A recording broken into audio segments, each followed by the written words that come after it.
उषा के 2 बेटे थे, ऋषभ और सुनील। ऋषभ उसका सौतेला बेटा था। उषा हमेशा ही अपने सगे बेटे सुनील को ज्यादा प्यार करती थी। सुनील की शादी हो चुकी थी और ऋषभ की शादी भी निशा नाम की लड़की से हो जाती है। उषा सुनील की पत्नी कीर्ति को ज्यादा प्यार करती थी। एक दिन वो अपनी बहू कीर्ति के लिए साड़ी ले आती है। ये लो बहू, तुम्हारे लिए साड़ी लाई हूँ। कल पड़ोस की शादी में जाना है ना, तुम यही पहन कर चलना। तभी वहाँ ऋषभ आ जाता है। अरे माँ, तुम निशा के लिए साड़ी नहीं लाई? वो भी तो कल शादी में जाएगी ना? हाँ, वो भी जाएगी, पर उसके पास तो काफी साड़ी होंगी ना। अभी अभी तो शादी हुई है तुम दोनों की, तो उसी में से कोई पहन लेगी वो। ऋषभ ये सुनकर उदास हो जाता है। तब निशा कहती है, आप उदास क्यों होते हो जी? सही तो कह रही हैं मम्मी जी। मेरे पास तो बहुत साड़ियाँ हैं और सारी की सारी नई हैं। मैं उन्हीं में से कोई पहन लूंगी। वो बात नहीं है निशा। माँ मेरे साथ तो सौतेला व्यवहार करती ही थी, पर मुझे लगता था कि मेरी पत्नी के साथ वो ऐसा कभी नहीं करेंगी, पर आज उन्होंने तुम्हारे साथ भी वैसा ही व्यवहार किया। ऋषभ उदास होकर अपने कमरे में चला जाता है। ऋषभ को उदास देखकर निशा को अपनी सास पर बहुत गुस्सा आता है। एक दिन उषा सुनील को कुछ पैसे दे रही होती है। ले बेटा सुनील, ये कुछ पैसे रख ले और बहू को कहीं घुमा लिया। जी मम्मी जी। सुनील वहां से चला जाता है। मम्मी जी, आपने इन्हें तो कभी पैसे नहीं दिए। ऐसा सौतेला व्यवहार आप क्यों करती हैं? बहू, ये किस तरह से बात कर रही हो तुम अपनी सास से? कोई ऐसे सवाल करता है कि अपनी सासू से? सास? अरे जिस दिन से मैं इस घर में आई हूँ ना, आपने तो मुझे अपनी बहू माना ही नहीं। हमेशा कीर्ति भाभी के लिए ही सब कुछ लाती हैं। मुझे तो आज तक आपने कुछ दिया ही नहीं। क्या मैं जानती नहीं कि आप ऐसा क्यों करती हैं? देख निशा, तू अपना काम कर समझी। मेरे से बहस करने की कोई जरूरत नहीं है। तभी वहां ऋषभ आ जाता है। निशा, माँ से ऐसे बात नहीं करते। तुम जाओ अपने कमरे में। हाँ, जा रही हूँ। मुझे भी इनसे बात करने का कोई शौक नहीं है। निशा अपने कमरे में चली जाती है और ऋषभ भी वहां आ जाता है। निशा, तुमने माँ से क्यों झगड़ा किया? क्योंकि आप तो कुछ कहते ही नहीं, बस चुपचाप सहते रहते हैं। किसी को तो आवाज उठानी होगी ना। कोई बात नहीं निशा, तुम गुस्सा मत करो, शांत हो जाओ। निशा रसोई में खाना बना रही होती है। तभी वहां कीर्ति आ जाती है। निशा, तुम मार्केट से ये सामान ले आओ। मैं क्यों जाऊं? आप भी तो जा सकती हो ना। दिख नहीं रहा कि मैं खाना बना रही हूँ? हाँ तो क्या हुआ, खाना बनाने के बाद चली जाना।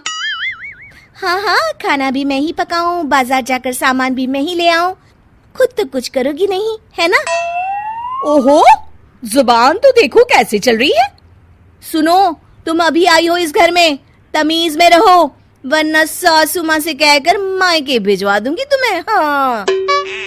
ओह, हाथ लगाकर दिखाओ मुझे, देख लूंगी।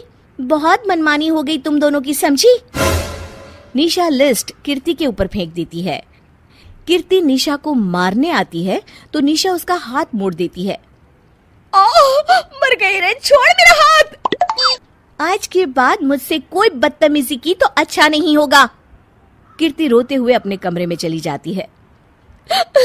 उस निशा चुड़ैल ने मेरा हाथ मोड़ दिया। मुझे नहीं रहना इस घर में। अरे कैसी बेकार की बातें कर रही हो।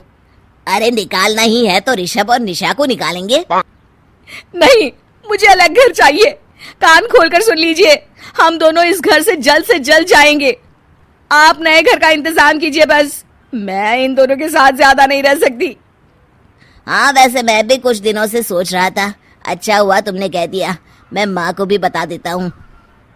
माँ, वो क्या करेंगी तुम्हारे साथ जाकर? मैं चाहती हूँ कि तुम और मैं, बस हम दोनों ही कहीं शिफ्ट हो जाएं, इस सब झमेले से दूर। अरे पर माँ को यहाँ छोड़कर इस तरह से जाना ठीक नहीं रहेगा कीर्ति।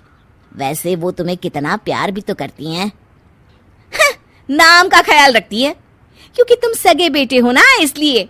तुम अगर सौतेले होते तो मेरे साथ भी ऐसे ही सलूक करती, जैसे अभी तुम्हारे सौतेले भाई और उसकी पत्नी से करती है। अरे पर फिर भी कुछ भी नहीं। देखो, या तो हम दोनों इस घर से कहीं दूर जाएंगे या फिर मैं अपने मायके चली जाऊंगी। हाँ, बता देती हूँ। अच्छा बाबा, अच्छा ठीक है। सुनील अपनी माँ से बात करने आता है। माँ, मैं सोच रहा हूँ कि कीर्ति के साथ अलग घर में शिफ्ट हो जाऊं। अरे वाह बेटा, ये तो बहुत अच्छा सोचा है तुमने। कब शिफ्ट होना है हमें? मैं भी पैकिंग कर लेती हूँ।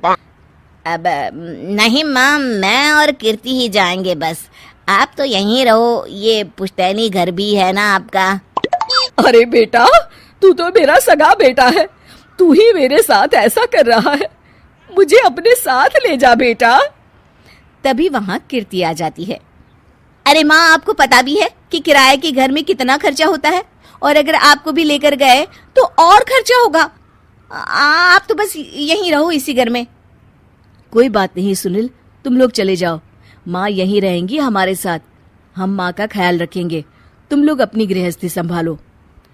निशा को ये देखकर बहुत खुशी होती है। वो मन ही मन सोचती है, अब आया ना ऊंट पहाड़ के नीचे। अब मम्मी जी को पता चलेगा, बड़ा सगा और सौतेला करती रहती थी।